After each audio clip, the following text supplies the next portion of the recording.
دوستوں، نبی کریم صلی اللہ علیہ وآلہ وسلم نے اپنی ہجرت کا سفر مکمل فرما کر مدینہ منورہ اپنی مسکن کی جگہ پر شرف حاصل فرمایا۔ جیسے ہی آپ صلی اللہ علیہ وآلہ وسلم مدینہ میں تشریف لائے تو آپ صلی اللہ علیہ وآلہ وسلم کو مسجد کی تعمیر کی فکر ہوئی، اور یوں آپ صلی اللہ علیہ وآلہ وسلم نے اللہ کے حکم کے مطابق مسجد نبوی کی تعمیر شروع فرمائی۔ آج کی اس ویڈیو میں ہم آپ کو مسجد کی تعمیر کے بارے میں مکمل تفصیل بتائیں گے کہ مسجد نبوی کہاں پر ہے، کس کی زمین پر تعمیر ہوئی، یہ زمین کس کے پیسوں سے خریدی گئی، اور اس کے بعد مسجد کی تعمیر کیسے کی گئی۔ جب آپ صلی اللہ علیہ وآلہ وسلم مدینہ منورہ تشریف لائے تو سب سے پہلے مسجد بنانے کا ارادہ فرمایا اور اپنی اونٹنی کی لگام چھوڑ دی۔ اونٹنی چل پڑی اور وہ اسی جگہ بیٹھ گئی جہاں آج مسجد نبوی قائم ہے۔ جس جگہ مسلمان نماز ادا کرتے رہتے تھے وہ جگہ بھی اس کے قریب ہی تھی۔ اس وقت وہاں صرف دیواریں کھڑی کی گئی تھی اور ان پر چھت نہیں تھی۔ اونٹنی کے بیٹھنے پر آپ صلی اللہ علیہ وآلہ وسلم نے ارشاد فرمایا، یہی جگہ مسجد بنے گی۔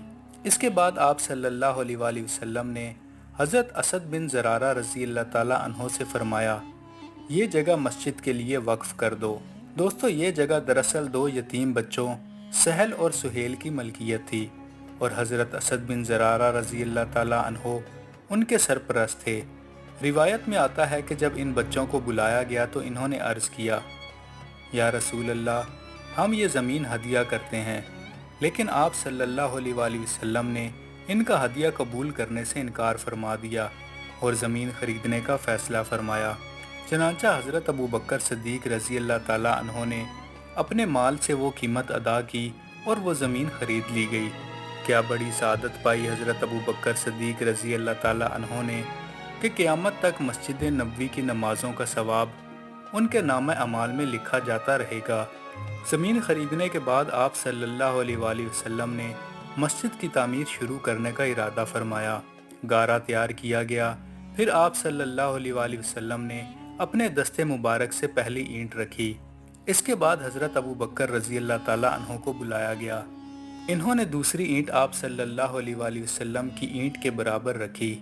پھر حضرت عمر رضی اللہ تعالیٰ عنہ کو بلایا گیا، انہوں نے تیسری اینٹ رکھی۔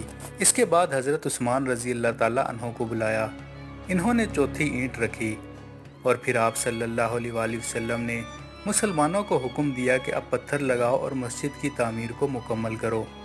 شروع میں مسجد کی دیواریں پتھروں سے بنائی گئی، کھجور کی شاخوں سے چھت ڈالی گئی اور کھجور کے تنوں کو ستون بنایا گیا۔ دیواروں کی اونچائی انسانی قد کے برابر تھی۔ دوستوں، کہا جاتا ہے کہ مسجد کی تعمیر کے کام میں تمام مہاجرین اور انصار صحابہ نے حصہ لیا، یہاں تک کہ خود حضرت محمد صلی اللہ علیہ وآلہ وسلم نے بھی اپنے دستے مبارک سے کام کیا۔ آپ صلی اللہ علیہ وآلہ وسلم اپنی چادر میں اینٹیں بھر بھر کر لاتے تھے، یہاں تک کہ آپ صلی اللہ علیہ وآلہ وسلم کا سینہ مبارک مٹی سے ڈھک جاتا۔ جب صحابہ کرام رضی اللہ تعالیٰ عنہ نے آپ صلی اللہ علیہ وآلہ وسلم کو اس حالت میں دیکھا تو اور زیادہ جوش و جذبے کے ساتھ اینٹیں اٹھانے لگے۔ ایک موقع پر آپ صلی اللہ علیہ وآلہ وسلم نے دیکھا کہ باقی صحابہ ایک ایک پتھر اٹھا کر لا رہے ہیں، اور حضرت عمار بن یاسر رضی اللہ تعالیٰ عنہ دو دو پتھر اٹھا کر لا رہے ہیں۔ آپ صلی اللہ علیہ وآلہ وسلم نے ان سے فرمایا، عمار، تم بھی اپنے ساتھیوں کی طرح ایک ایک پتھر ہی کیوں نہیں لاتے؟ انہوں نے عرض کیا، میں اللہ تعالیٰ سے زیادہ اجر و ثواب چاہتا ہوں۔ دوستو، روایت میں آتا ہے کہ حضرت عثمان بن مظعون رضی اللہ تعالیٰ عنہ بہت نفیس اور صفائی پسند تھے۔ وہ بھی مسجد کی تعمیر کے لیے پتھر دھو رہے تھے۔ جب پتھر اٹھا کر لاتے تو اپنے کپڑوں سے دور رکھتے تاکہ کپڑے خراب نہ ہوں، اگر مٹی لگ جاتی تو فوراً جھاڑ دیتے۔ یہ دیکھ کر دوسرے صحابہ مسکرا دیتے۔ مسجد کی تعمیر کے بعد حضور اکرم صلی اللہ علیہ وآلہ وسلم تقریباً 5 ماہ تک بیت المقدس کی طرف منہ کر کے نماز پڑھتے رہے۔ اس کے بعد اللہ تعالیٰ کے حکم سے قبلہ کی تبدیلی کا حکم نازل ہوا۔ بارش کی وجہ سے جب مسجد کا فرش گیلا ہو گیا تو صحابہ کرام اپنی جھولیوں میں کنکریاں بھر کر لاتے اور اپنی جگہ بچھا کر نماز پڑھتے۔ اس پر نبی کریم صلی اللہ علیہ وآلہ وسلم نے حکم دیا کہ پورا فرش کنکریوں سے بنا دیا جائے۔ جب مسلمانوں کی تعداد زیادہ ہو گئی تو نبی اکرم صلی اللہ علیہ وآلہ وسلم نے مسجد کو وسیع کرنے کا ارادہ فرمایا۔ مسجد کے ساتھ جو زمین تھی وہ حضرت عثمان غنی رضی اللہ تعالیٰ عنہ کی تھی۔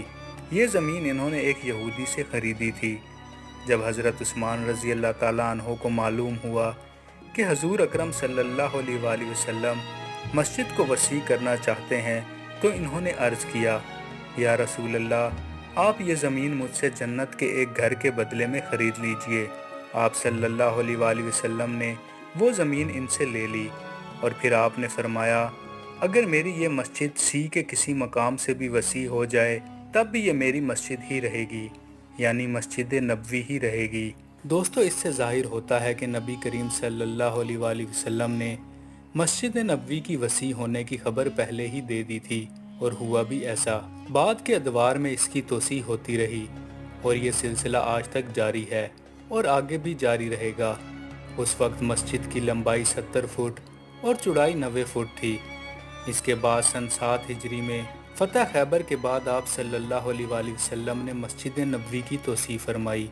حضرت عمر فاروق کے دور میں مسجد کی توسیع ہوئی، پھر حضرت عثمان غنی رضی اللہ تعالیٰ عنہ کے زمانے میں بھی مسجد کی توسیع ہوئی۔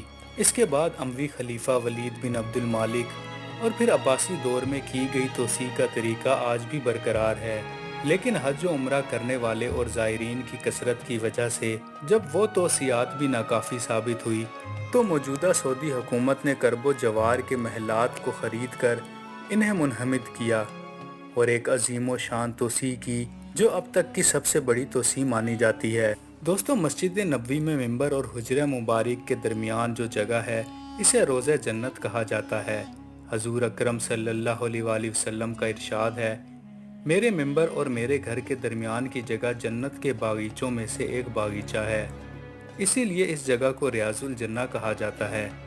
ریاض الجنہ کی نشاندہی کے لیے وہاں سفید سنگ مرمر بچھایا گیا ہے۔ ان پتھروں پر مختلف نام بھی کندہ ہیں۔ اس حصے پر جہاں سفید اور ہری محرابیں ہیں وہاں نماز ادا کرنا زیادہ ثواب کا باعث ہے، اور دعا کے لیے یہ خاص مقام ہے۔ دوستو، یاد رہے مدینہ منورہ کی فضیلتیں بے شمار ہیں۔ اللہ اور اس کے رسول صلی اللہ علیہ وآلہ وسلم کے نزدیک اس کا مرتبہ بہت بلند ہے۔ مدینہ منورہ کی فضیلت کے لیے یہی کافی ہے کہ یہ تمام انبیاء کے سردار حضرت محمد صلی اللہ علیہ وآلہ وسلم کا دار الحجرت اور مسکن بنا۔ اسی پاک و مبارک سرزمین سے دین اسلام دنیا کے کونے کونے تک پھیلا۔